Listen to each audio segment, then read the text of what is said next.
আজ আমার শিফা মা ধান কিভাবে বাইরে নেয় তা করতেছে আমার মার সাথে। তো সকাল সকাল ঘুম থেকে উঠে দেখি মা আর শিফা এরকম ধান বাইরে নিতেছে। তো এই ধানগুলো এভাবে নিতে অনেক কষ্ট হয়। আসসালামু আলাইকুম, আপনারা সবাই কেমন আছেন? আমিও আল্লাহর রহমতে ভালো আছি। তো ঘুম থেকে উঠে দেখি মা আর আমার মেয়েটা ধান বাইরেতেছে, তো ভাবলাম যে একটু ভিডিও করে নিই।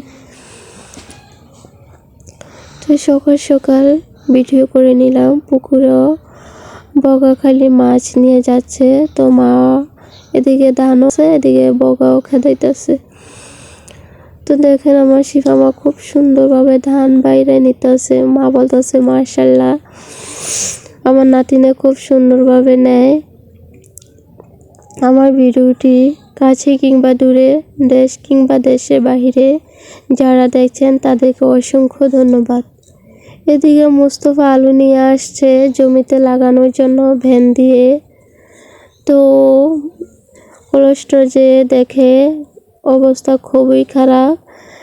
এই যে বস্তার উপর দিয়ে ঘেরা বের হয়ে গেছে। তো এই আলুগুলা কিছুদিন ঘরে এনে রাখতে হয়, তারপর ঘেরা জ্বালায়। তো এখন গিয়ে দেখে অনেক মানুষের বস্তা বস্তা ছিঁড়ে আলু বের হয়ে গেছে, এরকম একটা অবস্থা।